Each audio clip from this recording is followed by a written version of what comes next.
Are you familiar with the term computational action, or want to learn more about designing exploratory professional development experiences? Or how about learning how to listen and empathize with students, or applying SEL with teachers instead of just students? Or the future of teaching and learning? Or maybe you want to learn more about the problems with external influences on CS and education, as well as many other topics. My name is Jared O'Leary, and I've had experience working with every single grade, kindergarten through doctoral students. I can say with confidence that today's conversation with Josh Sheldon is a wonderful conversation that I think you will enjoy. You can find links to other podcasts that are relevant to this particular episode, as well as some of the other things we talk about in our conversation. And all of that can be found at jaredoleary.com or by simply clicking the link and app that you're listening to this on. I'm Josh Sheldon. I am a computer science educator working in the area of broadening participation, increasing representation and equity in computer science education. Specifically, I work at the Teaching Systems Lab at MIT, where we strive to help anyone who facilitates learning or teaches other people, to become better at that teaching and facilitating of learning. Can you tell me the story of how you got into computer science education? Sure, it's a bit of a winding road. I definitely didn't follow a linear path to get here. I have been sort of interested in computing and in technology for as long as I can remember. Started programming in about second grade I think in first grade I learned Logo at school. And then in second grade, we got our first actual personal computer in the house, which was an Atari 1600 or Atari 800, I believe. And I learned BASIC sort of by typing in programs from the back of magazines, which was a remarkably bad learning experience. But we programmed it was empowering because we programmed some neat games. I just didn't learn very much from it. Beyond that, I've been mostly self-taught within computing. Looking back on it now from the lens I carry, I'd say I had a lot of privilege that both of my parents are highly educated. They saw personal computing coming and, had the wherewithal and both financially and sort of intellectually to know that this was going to be a thing that was valuable to anyone, and made that happen in our house and encouraged me and programmed with me. So that was great. I've been an educator, and I'm a lifelong learner myself. I believe very, very strongly in the power of education, in learning for everyone, and that education is a social justice issue, that we need to close the opportunity gap and build a equitable system in which anyone who wants to, and essentially everyone, is afforded the opportunity to get an education in the areas that are of interest to them and in some core areas that are important to our society. So I've been working primarily in STEM education for the early part of my career. I taught for 2 years and got a degree in educational technology, where I did some programming, but not actually teaching others to program or teaching computer science. Then ended up at MIT in a lab that does games and simulations for education. It's the Scheller Teacher Education Program, led by Professor Eric Klopfer, where I was hired to work on a project that did outdoor augmented reality. So this was in 2008 or so, and we were building a system that allowed people to program outdoor augmented reality games, think Pokemon Go, by themselves using our tools. And, Pokemon Go came online in 2016 or so. So we were pretty well ahead of the curve. It's pretty cool looking back to think about that. Yeah. And so that was sort of my first introduction to computer science education, in that we were building a system that allowed people to program. So we were building a layer of abstraction on top of other programming languages that let people program logic into games. I then also picked up a project helping people learn complex systems in biology using the Star Logo programming environment, which has a rich history, that it's a descendant of the original Logo, pretty direct descendant, which we may talk about later, but is one of the, maybe the first educational programming language. And then I got even more serious about computer science education. It became the primary part of my job when I worked on the App Inventor team at MIT. And did many things there, thought a lot about computational thinking, thought about and published on both computational thinking, but also computational action, which was an idea that with Mike Tissenbaum, we coined that term, which is not brand new concepts, but it's a new articulation of things that we've known and sort of a mashup of things that in a novel way that have been bumping around in the field of computer science education for a while. So what is it? I'm not familiar with the term. Computational action, the gist of it is that students shouldn't be learning programming for the sense of sake of programming, that we want to engage students in their learning. We want to build their conception of themselves as people who can engage in the business of computing, of computer science. And one way to do that we posit is a strong engaging factor is getting them to work on real projects, real world. So it draws from project-based learning, and that we don't necessarily even, except at the sort of introductory level, specify what tools they have to use. We more support them in picking up the tools and the concepts they need to complete the project that they co-designed or designed for themselves to do.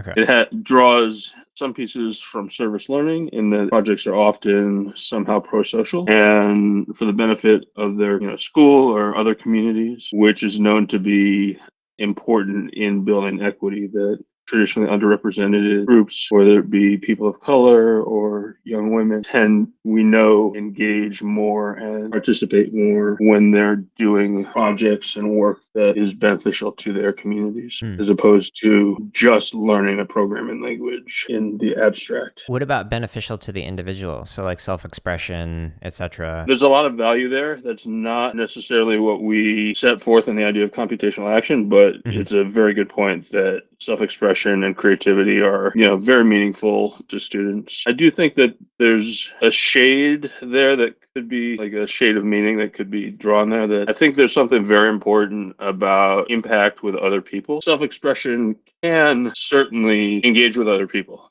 You can make art that is important to you, that is moving to other people, but you can also have self-expression for your own sake, which is no less valid, but doesn't necessarily engage with the other people around you. Yeah, that's a really interesting idea, and the framing of it as computational action. I do think that there's like this tendency in school at large, not just in like computer science class or whatever, but in general, most of my schooling experience was schooling for the sake of schooling. And there was like no application that had any real world benefit, both in terms of the communities I lived in or with myself as an individual to like even express myself. So it's nice to hear somebody who also like thinks schooling should be for doing something, like to improve or to better a community or to better understand a community or even oneself. I really do like that question that you asked about self-expression. That really is powerful, and I'll definitely think about that and incorporate that into my work. And you're absolutely right that it is not at all endemic to computer science education. That the classic joke for math is, when are we ever going to use this?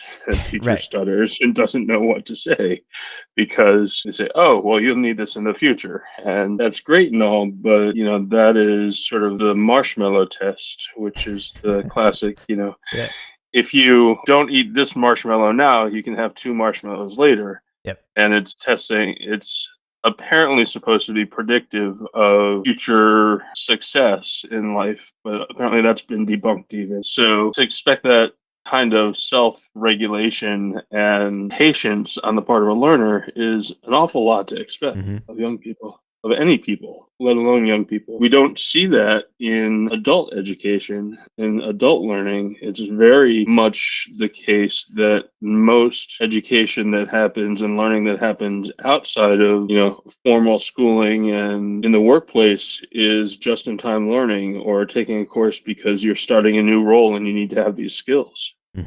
So it's much more practical, and yet we don't do that for younger learners. Yeah, which is a shame, especially with the young kids. Like, you can do so many cool things, but then over time it becomes like schooling often becomes less creative. I think in high school and in undergrad it's more recreative and solving problems that have already been solved, generally speaking. And it's not until the master's where you start to explore outside of that, and then really in the doctorate when it's finally like, okay, what is something that is underexplored or not explored at all that you want to like dive into and learn more about and like head in new uncharted territories? For sure. And as a physics major, a student of math and physics, I can understand some piece of that because there's just so much that skill you have to build Hmm. to be able to make new contributions to the field. Yeah. There's just this huge body of understanding and skill that you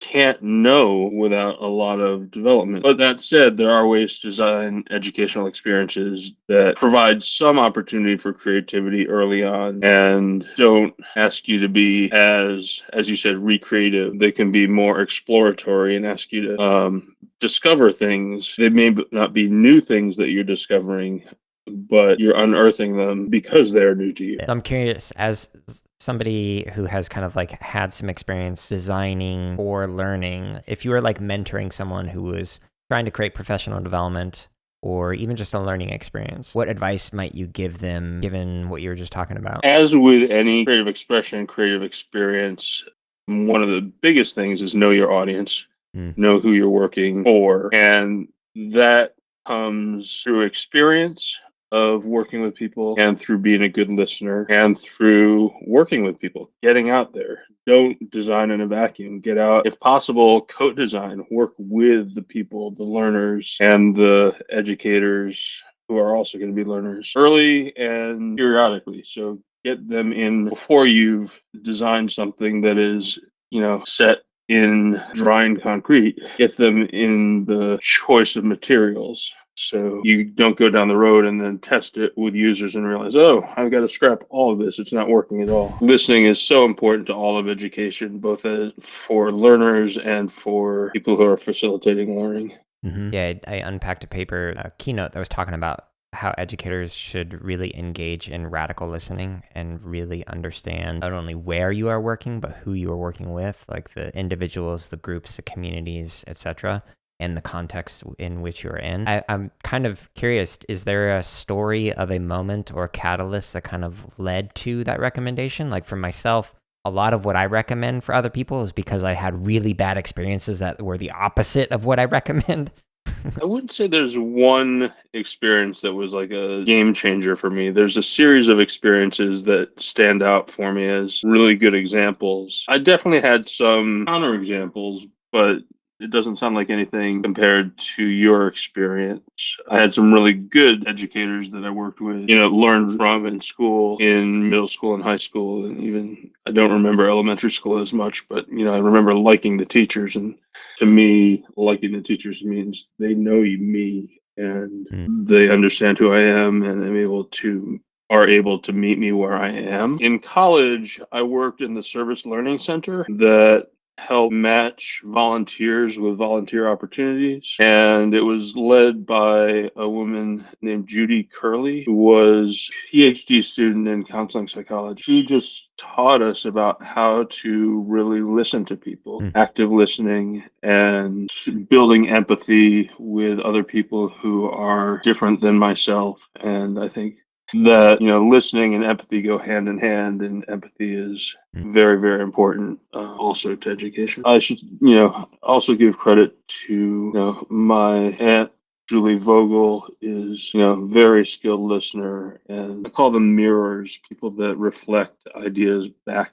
to me and let me hear what I've just said without judgment, sometimes with a probing question that goes along with it. And there have been other examples of people like that in my life that really have helped me hone my listening skills. It really resonates with me and what I tried to do when I was in the classroom.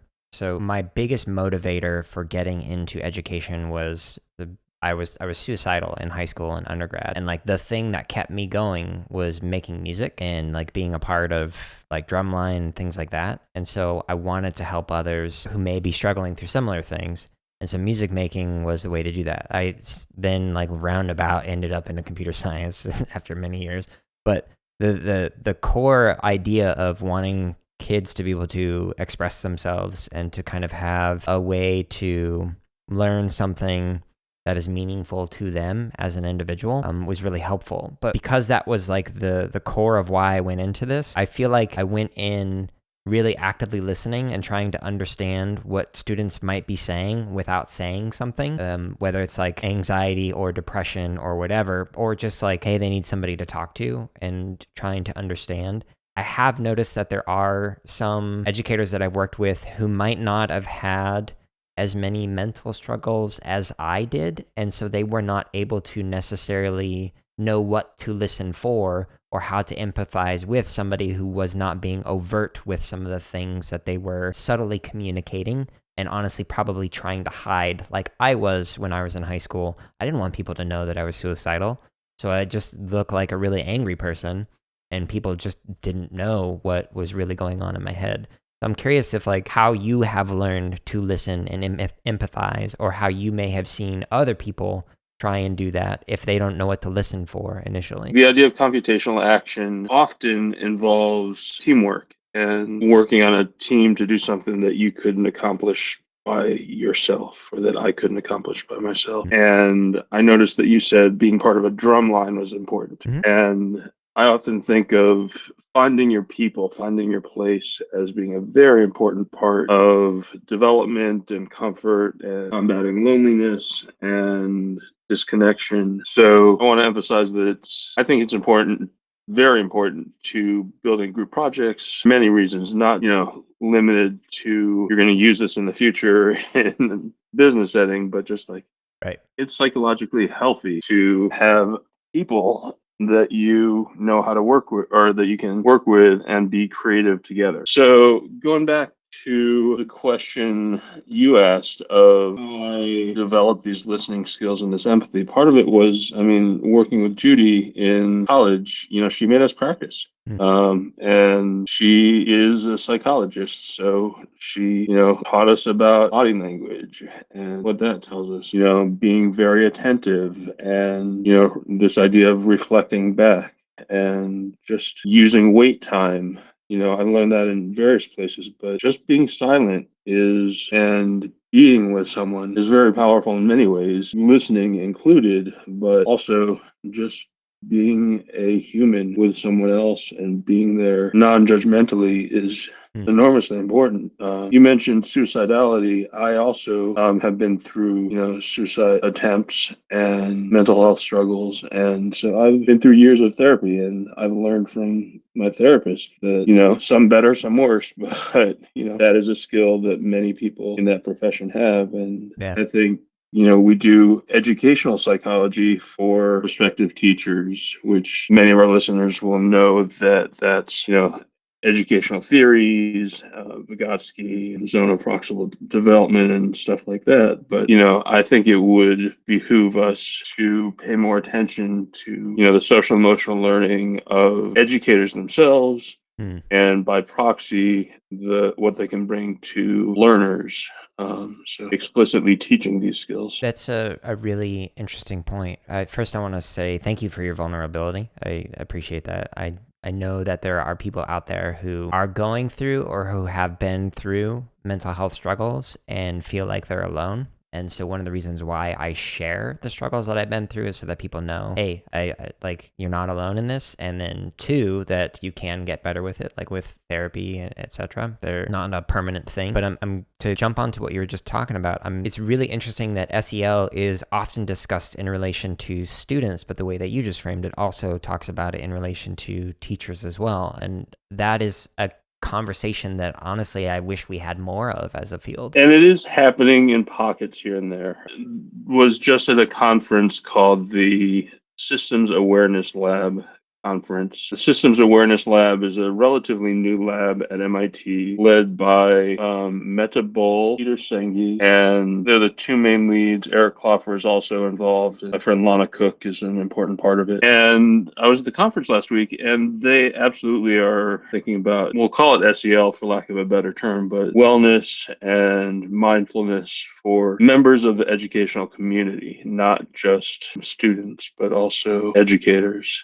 And there are other places it's happening. Given what's, the trend for the last 20 plus years has been we're losing teachers. And that's and at least the last 20 years. That's when I've been in education enough to know about it and pay attention to it. It may be longer than that. The last 3 years of the COVID pandemic, have certainly accelerated the career changing from teaching to other places, retirement, Yep. and the mental well-being of anybody in schools has plummeted. There's plenty of evidence to show that, research and otherwise. So the more we can do to provide people with coping tools, and I want to very much emphasize that coping tools are just that. They're coping tools. They can be important in the rest of your life, and they're crucial to have, but they're coping tools. They're not a fix for the system, which in many ways has a lot of room for improvement. Yep. So we don't want to drive people to the point where they need those coping skills, but recognize that right now we have a system that does necessitate them. If you could wave a magic wand, what's something that you might be able to change in the system? So I'll go back to the Systems Awareness Lab conference and say we're not good at knowing what that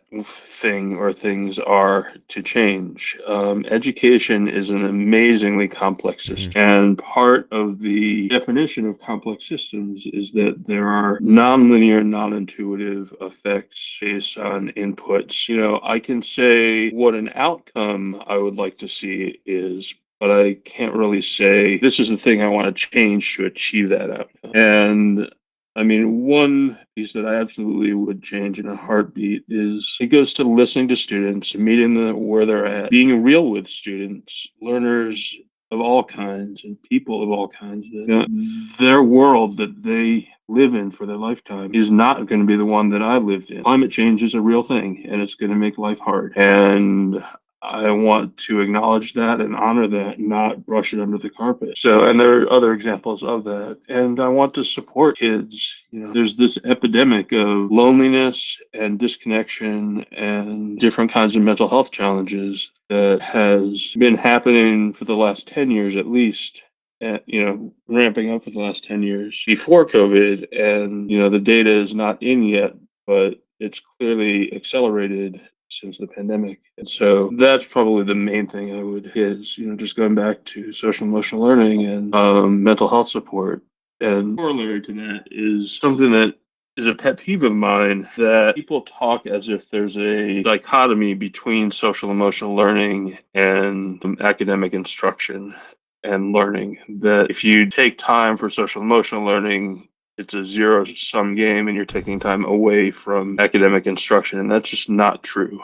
Yep. There's good evidence to show, and that more relaxed kids who have more executive function and are comfortable with their peers and their teachers learn better. They learn more and faster and are more creative. And that's what we want. It's a multiplicative thing, that in the other direction, kids who are more successful in academic instruction are more comfortable with themselves. They're more proud of themselves. They have more self-efficacy.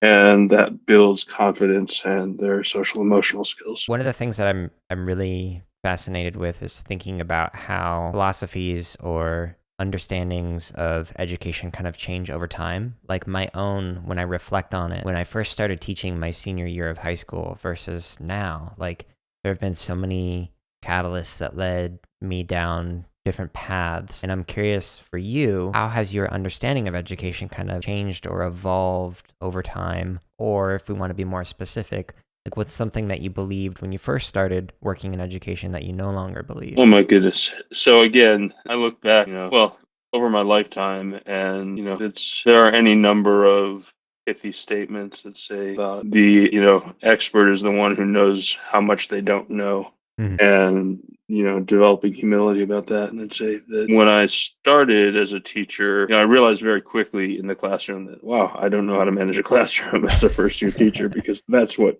happens to first year teachers. And that's an aside, but we could get much better at teaching classroom management. Right now, our systems are not good at that. But, I thought teaching the way I had learned was the way to go. I had had a few education classes. I did not have a degree in education. But even then, we know that people go through education degrees, study pedagogy, get into the classroom, and take some pieces of that, but also largely default to the way they learned when they were in school. Hmm. It's a self-perpetuating cycle, and that some people will then realize, iterate on those pieces and change their instruction style and behavior and models of education. And I hear you asking, how has that happened for me? It's a lot of reflection, being observed, and having the opportunity to reflect with people who are very good at the craft of teaching. It's watching, having the chance to observe really good teachers, and it's listening to learners and, realizing I bombed that. And how can I actually and they'll tell you either, this is where you get at the verbal versus nonverbal and behavioral, they'll tell you one way or the other that this didn't work for you. Some of the what we think of as quote unquote good students may not tell you. They'll figure it out on their own and, want to maintain the perception that they're, doing the right things in classrooms. But it's really the middle of the pack in the or terms of as if it's a competition, but the kids who might be considered less good learners who you really have to watch and understand where they're at. They may tell you directly if you give them a safe and permissive place to do so. Hmm.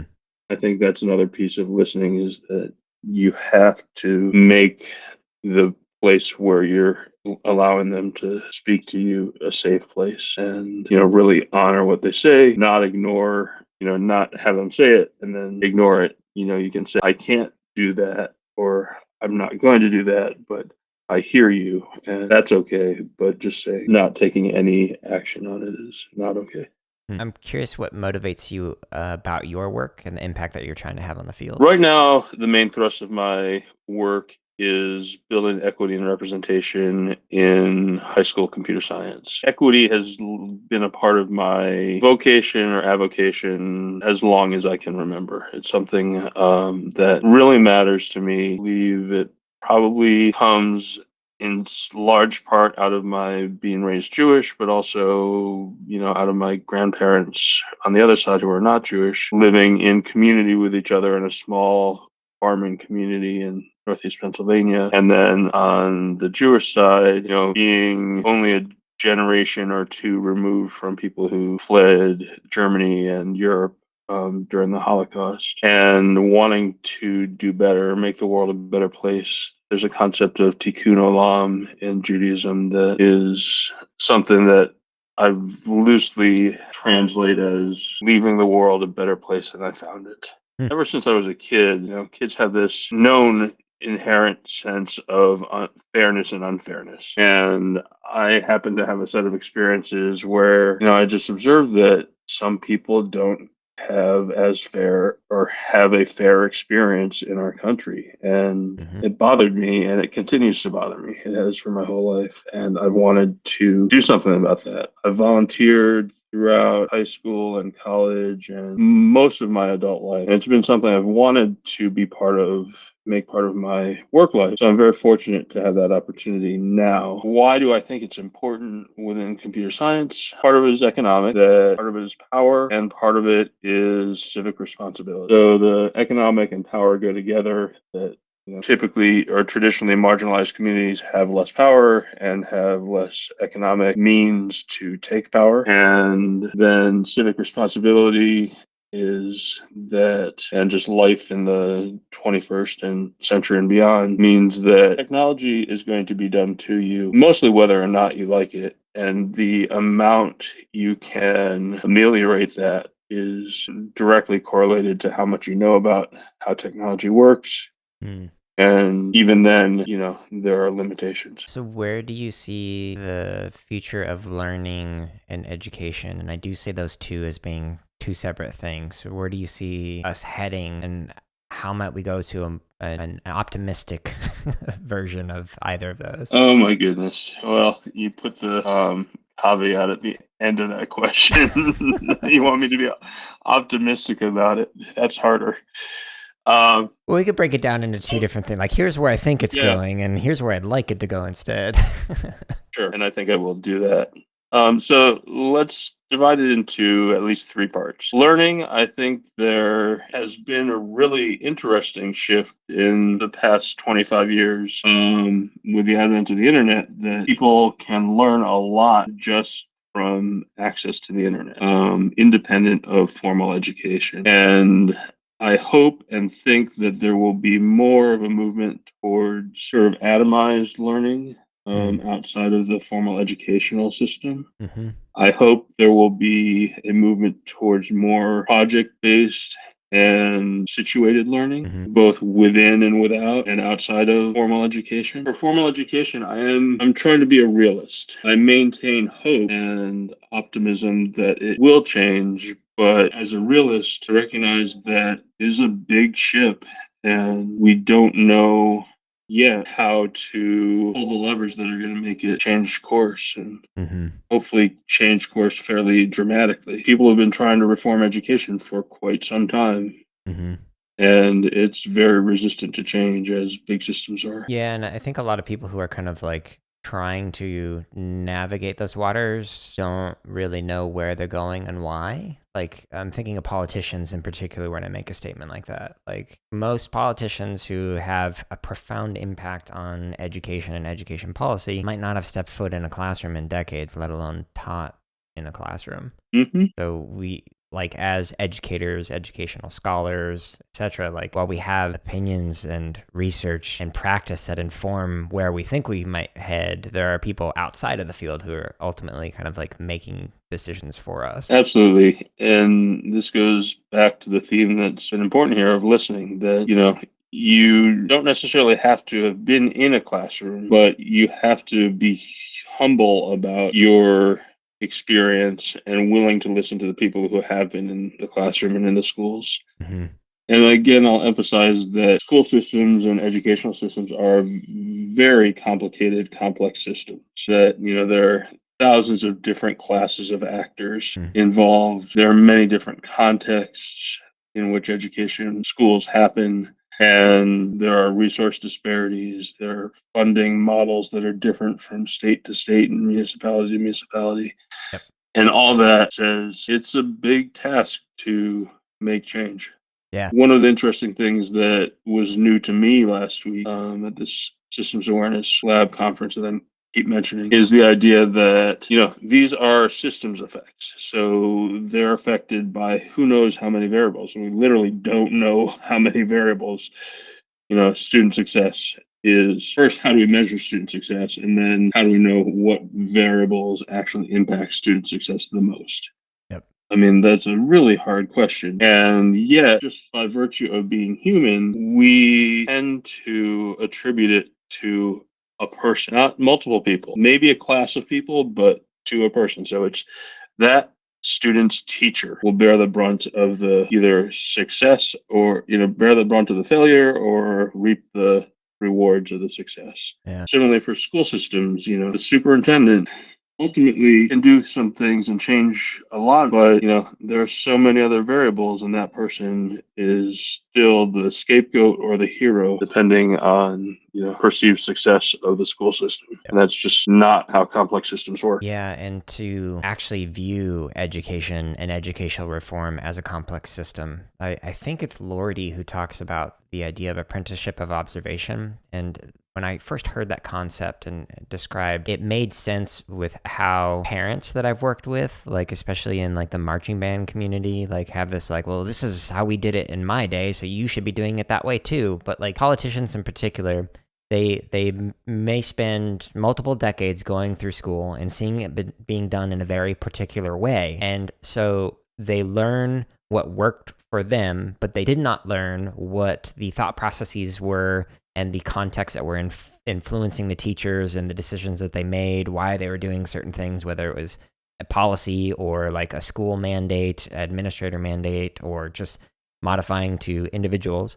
So people spend so much time observing teaching, but not understanding why and the context. And so they walk out with this like a a puzzle that is not completed yet, but they think it is, and they don't realize that they're missing so many of the important pieces that would completely change how a teacher might approach a situation in a different context. Like I'm very fortunate that I've worked in every grade, kindergarten through doctoral student, in a variety of contexts, whether it was very low socioeconomic status to very high, low diversity in terms of racial diversity to high racial diversity, like a wide variety of different contexts. And that has allowed me to see that one thing might work great for one class and not worked at all for a completely different class. And I don't think most people outside of education know that or understand it. I agree completely. And what you just said makes me think of ecosystems, and that Mm. healthy ecosystems are diverse. They have, robust different soil conditions, and the soil conditions and microclimates allow for a diverse set of plants, which then feed different insects, which feed different larger organisms, larger animals. You can also think of, ecosystems are complex systems as well, and you can draw an analogy between education and ecosystems. That there are different conditions in different places that require different solutions, different approaches, and yet it's a very human thing to do, and I want to respect and hold up that, I think the vast majority of people thinking about and working on education are doing so in good faith. Yeah. They want the best for students and for teachers and for the system. It's not universally true.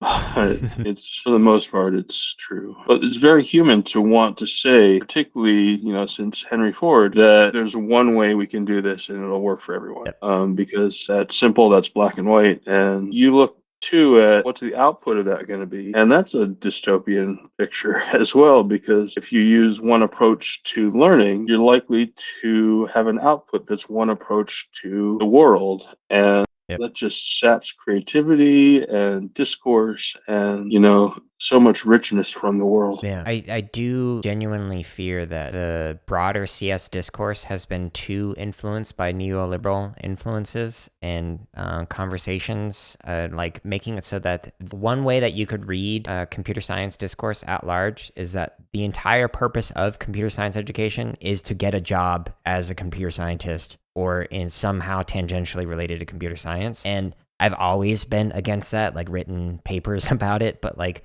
I'm really curious what your thoughts are on like generative AI in relation to that kind of discourse and just like the impact on education at large and beyond. Like I was speaking to one of my friends who's a professor, and he was saying that at a different university, not at his, they found a student who used ChatGPT to answer questions on like open response tests, and they were able to like analyze and realize that it was ChatGPT based off of their prior answers. So like it's gonna have a profound impact on like learning as a whole, but also computer science education discourse. Like I know that was a lot, but I'm curious what your perspectives are. I've had similar, I want to say qualms, but it's more than qualms. Disagreement with the discourse about, computer science as a means to becoming a programmer and achieving economic freedom or just getting a good job. That, to me, that's not an okay state of being. If there's economic power that comes with it, that's great, but it's not perhaps necessary but not sufficient. I've seen AI programming coming for years, 15 years at least, and said, it's not going to be that long in whatever scale we're looking at before sort of lower level programming is done by AI bots. Mm-hmm. And interestingly, as we record this, we're in a watershed moment where ChatGPT is coming into its own, and it's only going to accelerate and get better. So I've been trying to follow the just flood of examples and commentary that's been happening on this as people realize, oh my God, it's here. It's been coming, it's been here, and people are just realizing from these few examples that just how powerful things are already. Yep. I very much do think that programming is going to be different, that you're going to have to learn a different set of skills. You may not have to learn nearly as much syntax of a programming language. You may not have to learn as many programming languages. You may be able to program with just actual natural language, human natural language, and asking a computer to, make an app that takes these inputs and gives these outputs. Yeah. Make a app that calculates and routes pizza delivery trucks with weighted towards getting pizza there hot and using the least amount of fossil fuel possible. Who knows? But, my friend Daniel Wendell, who worked at the teacher education program lab at MIT, and I used to talk about when will we get to the Star Trek level of computing power, when you say, computer, tell me how long it will take to get to planet X in the, Y solar system. Or not even specifying the solar system, just planet X, and it will either know you're closest to that particular planet that has that name if there are multiple, or ask you, which one do you want to go to? So it'll be context aware, and we're getting there already with Google Assistant and things like that. Yeah. It's really a fantastically interesting time to be alive and watch this development. It's scary in ways because it's changing, and change is scary. But generative AI will open up a lot of creative ability for people who may not have, the years and years of programming training that was once needed to do these things. And there will be a lot of pair programming where you team up someone who's a creative and a generative AI program and someone who's got a little bit more systems programming experience, and they will be a super powerful team. One thing that I've advocated to students that I interact with at the college level for quite some time is related to this, which is, don't get a degree in just computer science unless you want to work in theoretical computer science and be proving axioms or writing programming languages. Instead, either in one direction or another, either a double major or a minor in biology or a minor in computer science with a major in biology, so that you have domain knowledge beyond just computer programming. If you want to be a programmer, arm yourself, make yourself interesting so that you can be conversant in some other domain. And I particularly believe a lot in the power of business and humanities because, programmers are in some ways the well-paid worker bees of society, whereas the people who understand the humanities and history are the people who are going to really have the power and be the ones who change the way the world works, and even more so armed with knowledge of technology. I have a lot to sit with and reflect on with what you're just talking about. The wheels are definitely spinning. I definitely appreciate that. I'm curious, how do you recommend we might ensure that equity is infused within this future direction that involves creating alongside AI within educational contexts, or just for the sake of creating? Equity is hard to ensure because the people who have the resources. Maybe the only, or at least the best way to work towards equity is to really change the way we understand the humanity of the people around us. And that's a huge task. And it doesn't scale. It happens person to person or person to very small community. And I think it comes by exposure to people who are different than me. So I could see, some interesting things happening actually with technology and, say VR here, or just various kinds of interactive worlds, whether it be, chat or, 2D computer games or VR, where you're asked to do perspective taking of perspectives that are not your own, and realizing how much we have in common with other people. And so, like, building a shared belief in equity is the first stage towards ensuring equity. And I'm not sure there's much else, we can nibble around the edges otherwise, but it's going to be hard to ensure equity. And one thing, again, I'll note from the Systems Awareness Lab conference is that what equity means is going to be interesting to watch over the next 20 years, in that we will be a majority minority country, if we are not already, before in the very near future. So we're going to see some really interesting dynamics as, white folks are not the majority in the country anymore and are trying to hold on to power. And this goes to, this is courtesy of Michael McAfee, who's a CEO of PolicyLink, a nonprofit that does policy and advocacy work, that the system is arranged the way it is now, which does not support equity, does not support equity across all sorts of dimensions, but especially economic, and that we're seeing the beginnings of, a different color of people coming into power, but we're not necessarily seeing a different model of what power means Hmm. or a more equitable system coming online. And that, that will be problematic. It'll be the new king, same as the old king or queen or ruler. I hear you, but I'm also concerned because I hear you and looking at what I see happening in the world right now, I'm not convinced we're heading in a more equitable future. There are things that are going on that are kind of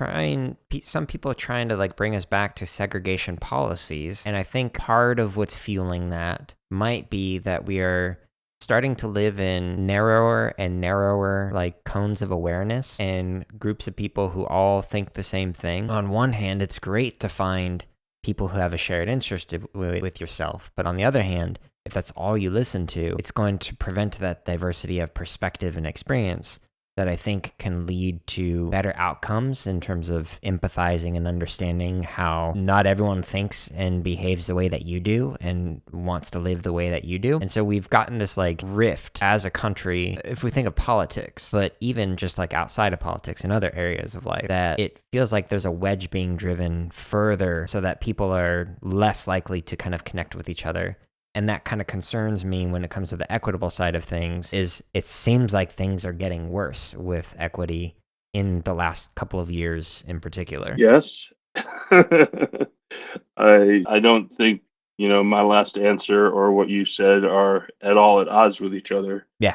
Uh, I believe firmly, I will stand by my answer that, understanding perspective taking and, the common humanity is a way to build equity, and probably, Mhm.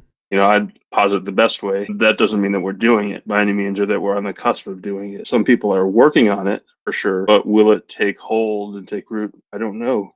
Yeah. As I said, the powerful people are powerful. Yeah. And this may verge on conspiracy theory, but people in power benefit from this kind of division along relatively unimportant lines, right? Yeah. So, if we're fighting each other about, I don't know, the color of our houses matching, that is, that's small potatoes. That doesn't matter. To my mind, climate change and building economic incentives that are in line with ameliorating the effects of climate change are the, two biggest issues that we face right now. And, everything else can feel important and probably is important in some ways, but it all takes a backseat to, are we going to have a world to live in 20 years from now? Right. And yet, people with economic power want to maintain that economic power. And Right. so changing incentive systems is scary to them, and they may resist or will resist. Yeah, even social power as well,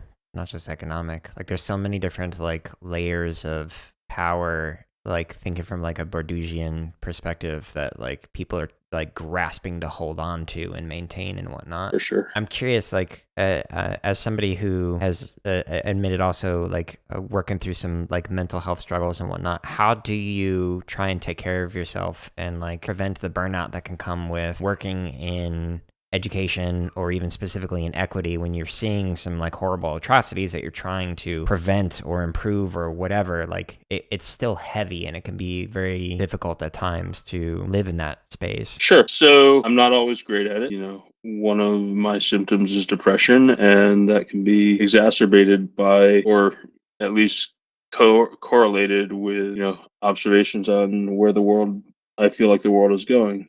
Yeah. That said, I believe in the richness of humanity and the enlivening capabilities of just shared effort and shared joy. Just doing things together as a team with other people is very, very important to me and contributes to my well-being. Being around other people frequently contributes to my well-being. Things like singing together. Mm.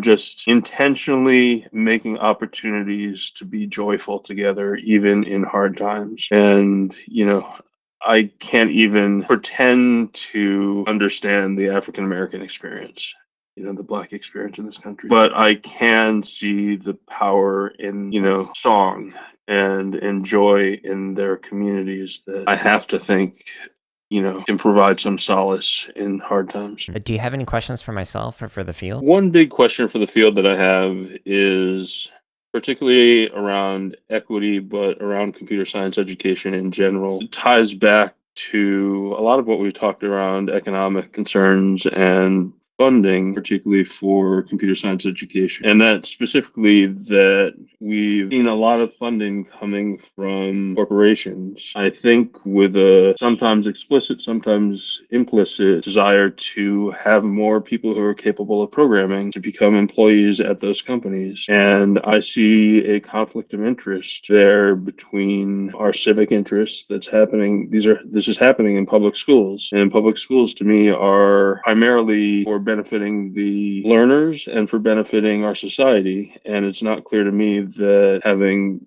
private dollars teaching, paying for computer science education is doing either of those things as well as we want it to be. So the question then is, what is a different, hopefully better funding model for computer science education? Yeah, that's something that I've been thinking about for years. I've spoken with other individuals within the field who have worked at like other organizations that I've never been a part of and said things like, well, we wanted this to be more equitable, but our funder specifically said no to like an equity lesson or whatever. And in order to appease the funders, like the developers of like whatever it was, like a curriculum or something, have explicitly made things more beneficial for a company at the cost of what is best for students and teachers and society. And that's just so problematic in my opinion. Another layer to consider with this that I've really been sitting with quite a bit is there's a lot of money that goes towards professional development, like a district having to pay for that or even an individual. But there are ways to be able to put that content out there for free on YouTube. And so that's something that I plan on doing over the course of the next year to try and help people who can't afford it or who don't want to buy into whatever it is, the corporate influence that basically bought and paid for a professional development or curriculum or whatever that basically is catered to that corporate need at whatever level, whether it is literally getting rid of equity related conversations or even less deviant examples similar to that. Yes, absolutely. And it can be less overt, but just as insidious that, producing a curriculum or a professional development that claims to be focused on equity, but does a really bad job of it. Yep. And there are examples of that from prominent organizations. Yep. Yeah, it's a challenging set of issues to unpack and work on. There's another one that I really don't know. It's a hard question that is unique to computer science education, or in many ways unique. There's some in physics, some in chemistry. But if you're highly qualified to teach computer science, you're probably also qualified to make 3 times as much money programming for one of these big corporations. Yep. And there will be some people who decide to do teaching because it enriches their soul or because they believe in the social benefit or whatnot. But teaching is hard. Teaching is really hard. And as we talked about, conditions for teachers are not great right now. So how do we find a way to get more well-qualified people into the classrooms teaching computer science? And while I believe firmly in organized labor, in unions, this becomes a challenge because public districts can't, because of union contracts, can't pay an English teacher differently from a computer science teacher for the same number of years experience and same education level, as far as I know. This is a place where the supply and demand thing comes in and says, if I can earn 3 times as much programming for Facebook as I can teaching high school computer science, maybe I would think about it. If I could make double the money that I can currently make in high school, I would think about teaching, but we can't do that. And as I said, I hugely value the humanities, so I don't want to, I'd rather just say, okay, let's make teaching a more compelling profession financially. Yeah, that's an interesting thing to tackle. I don't know what that's going to look like 10 years from now. Like, what are the average teacher salary going to be, etc.? And is it going to change depending on what subject you teach? I mean, there is discussion on like, should you pay different amounts depending on what degree you're trying to get? So like these conversations are happening, but whether or not something comes of it, I don't know. Are there any questions that we haven't discussed or that I haven't asked that you'd like to chat about? So this isn't so much a question but just something I'd love to say. I know you have an audience of educators, and I just want to celebrate what teachers and educators are doing in our country and around the world. It's such an important job.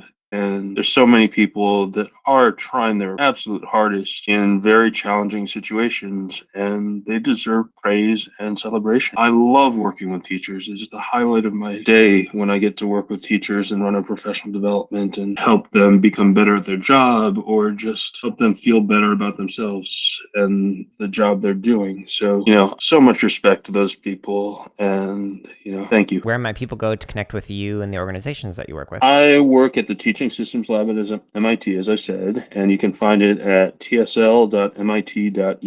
I hope you enjoyed that conversation with Josh. I know I certainly did. If you'd be so kind, please consider sharing this with somebody else, even if it's just sending a text to somebody saying, hey, you should check out this episode, or sharing it on social media. It just helps more people find this podcast, as well as the free computer science education resources on my website, and all the drumming and gaming stuff that I share on there as well. Thank you so much for listening. Stay tuned for another episode next week. Until then, I hope you're all staying safe and are having a wonderful week.